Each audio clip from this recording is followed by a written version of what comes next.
नमस्कार दोस्तों, स्वागत है आप सभी का हमारे YouTube चैनल के ऊपर। देखिए दोस्तों, हमने आरपीएससी फर्स्ट ग्रेड के हिस्ट्री सब्जेक्ट की जो सीरीज अपन ने शुरू कर रखी है उसको देखिए अपन कंटिन्यू करते हैं। पहले के लेसन है उसकी लिंक आपको नीचे डिस्क्रिप्शन में दे रखी है, तो वहां से आप उन वीडियो को देख लेना। देखिए आज का लेसन अपन शुरू करते हैं। आज का पहला क्वेश्चन है, इनमें से कौन सा सुल्तान दिल्ली का टोपरा स्तंभ को दिल्ली लाया था? तो दिल्ली के टोपरा स्तंभ को दिल्ली लाने का कार्य फिरोज तुगलक के द्वारा किया गया था। फिरोज तुगलक इसका राइट आंसर होगा। दिल्ली का जो टोपरा स्तंभ है वो अंबाला, अंबाला कहाँ पर है? हरियाणा में। वहां से दिल्ली लाने वाला तुगलक वंश का शासक फिरोज शाह तुगलक था। इस स्तंभ को भीमसेन लाट या फिर इसको फिरोज शाह लाट या इसको हिमालय लाट के नाम से भी जाना जाता है। तो दिल्ली का जो टोपरा स्तंभ है इसको भीमसेन लाट, फिरोज शाह लाट और हिमालय लाट के नाम से भी जाना जाता है। और अंबाला हरियाणा से लाने का श्रेय किसको जाता है? तुगलक वंश के जो शासक हैं फिरोज तुगलक, उनको दिया जाता है। फिर देखिए नेक्स्ट क्वेश्चन आपको दे रखा है, प्रसिद्ध बौद्ध लेखक हरिभद्र निम्न में से किस शासक के दरबार में था? तो देखिए हरिभद्र है वो धर्मपाल जो शासक है उनके दरबार में था। बौद्ध धर्म से संबंधित सिद्धांतों को और अष्टांगिक मार्गों को अपने साहित्य के द्वारा उजागर करने का कार्य किसने किया था? हरिभद्र ने किया था। तो ये धर्मपाल के दरबार के अंतर्गत थे। नेक्स्ट क्वेश्चन आपको दे रखा है, कोणार्क स्थित जो प्रसिद्ध सूर्य मंदिर है उसका निर्माण किसने करवाया था? तो देखिए कोणार्क में जो प्रसिद्ध सूर्य मंदिर स्थित है उसका निर्माण अनंत वर्मन के द्वारा करवाया गया था। अनंत वर्मन इसका राइट आंसर होगा। कोणार्क का सूर्य मंदिर अनंत वर्मन के द्वारा उड़ीसा के अंतर्गत इसका निर्माण है वो करवाया गया था। ये जो मंदिर है वो प्रतिहार शिल्प कला का सर्वोत्तम नमूना माना जाता है। तो ये ध्यान में रखना, एग्जाम में पूछा जाता है कि प्रतिहार शिल्प कला का सर्वोत्तम नमूना निम्न में से कौन सा माना जाता है? तो कोणार्क का जो सूर्य मंदिर है वही इसका राइट आंसर होगा और इसका निर्माण है वो अनंत वर्मन के द्वारा करवाया गया था। नेक्स्ट क्वेश्चन आपको दे रखा है, किसने अपने बारबरा गुफा अभिलेख में अपने पिता को सामंत चूड़ामणि के नाम से उद्धत था? तो देखिए इसका राइट आंसर कौन सा होगा? प्रवरसेन द्वितीय। प्रवरसेन द्वितीय इसका राइट आंसर होगा। बारबरा गुफा में जो अभिलेख प्राप्त हुए हैं उसमें सामंत चूड़ामणि के नाम से प्रवरसेन द्वितीय का निर्माण करवाया गया था। तो प्रवरसेन द्वितीय क्या होगा? इसका राइट आंसर होगा। फिर देखिए नेक्स्ट क्वेश्चन आपको दे रखा है, प्रथम गुप्त शासक के बारे में जानकारी कौन देता है? तो प्रथम गुप्त शासक है उसके बारे में जानकारी कहाँ से प्राप्त होती है वो आपको बताना है।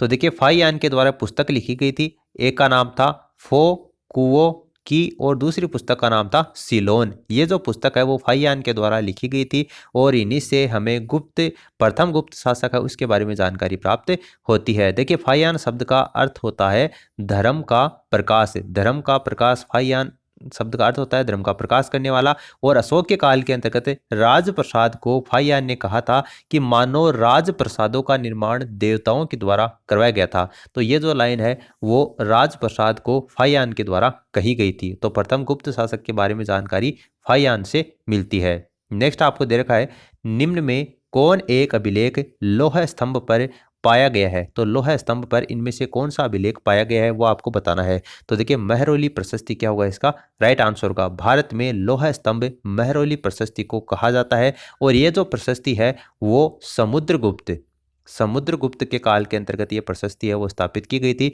समुद्रगुप्त को भारत का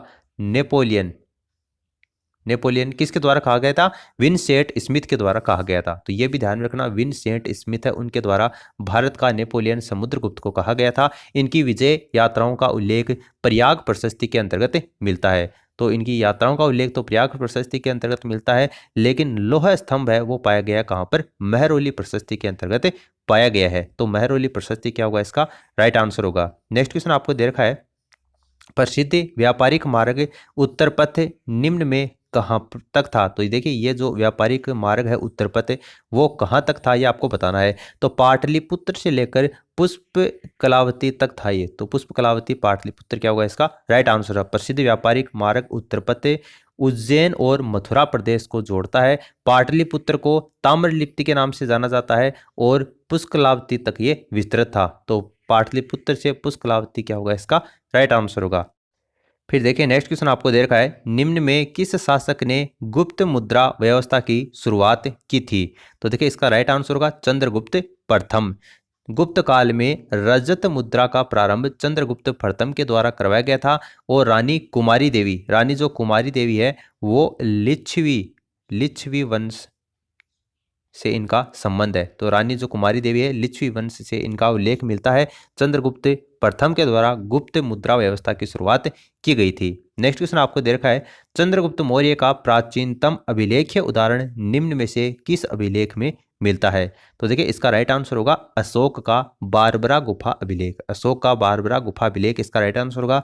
चंद्रगुप्त मौर्य का प्राचीनतम अभिलेख्य उदाहरण है वो अशोक के बारबरा गुफा अभिलेख से ही मिलता है। ये जो शिलालेख है इसके ऊपर चंद्रगुप्त मौर्य और सिकंदर के जो सेनापति हैं सेल्यूकस, उसका उल्लेख इस अभिलेख से मिलता है। तो अशोक का बारबरा गुफा अभिलेख क्या होगा? इसका राइट आंसर होगा। नेक्स्ट क्वेश्चन आपको दे रखा है, शुंग शासक अग्निमित्र निम्न में से किस लेखक की कृति का नायक था? तो देखिए इसका राइट आंसर होगा कालिदास। कालिदास की कृति के नायक थे शुंग शासक कौन? अग्निमित्र। उसके समकालीन लेखक थे कालिदास। और इसने महाकाव्य जो मेघदूत है उसमें इसका उल्लेख किया है। तो कालिदास ने कौन सा महाकाव्य लिखा था? ये मेघदूत नाम का जो महाकाव्य लिखा था उसमें शुंग शासक जो अग्निमित्र है उसका उल्लेख कालिदास के द्वारा किया गया है। Kalidas is the right answer. Next question आपको दे रखा है, निम्न में से किसने चरक को संरक्षण प्रदान किया था? तो चरक को संरक्षण प्रदान करने का कार्य कनिष्क के द्वारा किया गया था। कनिष्क इसका राइट आंसर होगा। गुप्त काल में प्रसिद्ध विद्वान थे चरक, और उनको जो संरक्षण है वो कुषाण वंश के शासक थे कनिष्क, इनके द्वारा संरक्षण इनको प्रदान किया गया था। आधुनिक चिकित्सा शास्त्र के प्रथम विद्वान है चरक को ही माना जाता है। चरक संहिता इनकी प्रमुख रचनाओं में से एक है। तो चरक संहिता इन्होंने लिखी थी। और कुषाण वंश के शासक कौन थे? कनिष्क थे, जिन्होंने इनको संरक्षण प्रदान किया था।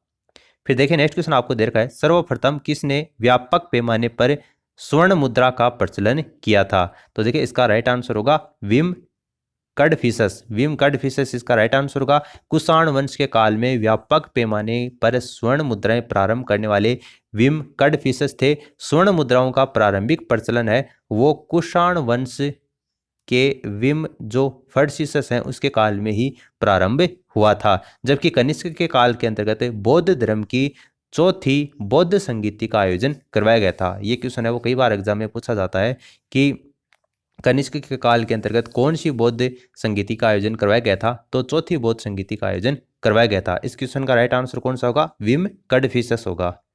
नेक्स्ट क्वेश्चन आपको देखिए दे रखा है, निम्न में कौन प्राचीन ग्रंथ व्याकरण से संबंधित है? तो आपको जो ऑप्शन दे रखे हैं इनमें से इसका राइट आंसर होगा तोलकाप्पियम इसका राइट आंसर होगा। तोलकाप्पियम तमिल ग्रंथ श्रृंखला में प्राचीन तमिल ग्रंथ व्याकरण है। इस व्याकरण में विवाह के 8 प्रकार का उल्लेख किया गया है। संगम काल के विद्वान के द्वारा ये लिखी गई है। इसमें चेल, चोल, पांड्य वंशों के संगम का उल्लेख भी तोलकाप्पियम के अंतर्गत किया गया है। तो प्राचीन ग्रंथ का उदाहरण कौन से संबंधित है? तोलकाप्पियम क्या होगा? इसका राइट आंसर होगा।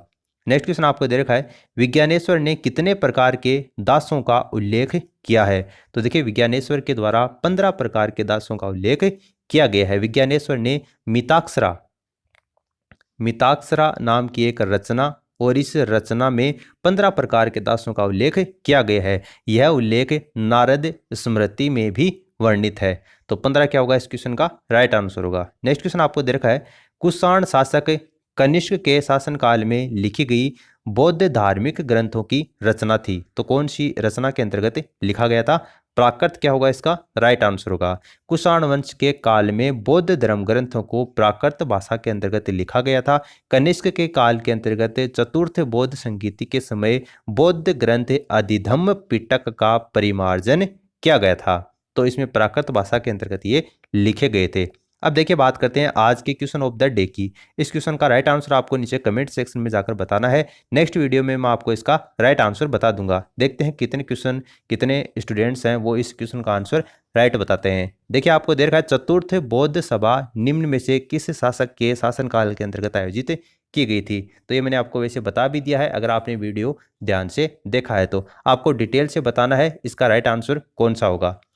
तो इस वीडियो में फिलहाल इतना ही। ये जो हिस्ट्री के सीरीज़ है आरपीएससी फर्स्ट ग्रेड के पेपर सेकंड की, वो कंटिन्यू इसी तरीके से जारी रहेगी। वीडियो अच्छा लगा तो इसे लाइक करके मोटिवेट करें, अपने दोस्तों के साथ में इस वीडियो को शेयर करें। और अभी तक आप हमारे चैनल के नए मेहमान हैं तो चैनल को सब्सक्राइब करने के साथ साथ में घंटी के आइकन को प्रेस कर लें ताकि लेटेस्ट अपडेट आपको समय समय के ऊपर मिलते रहें।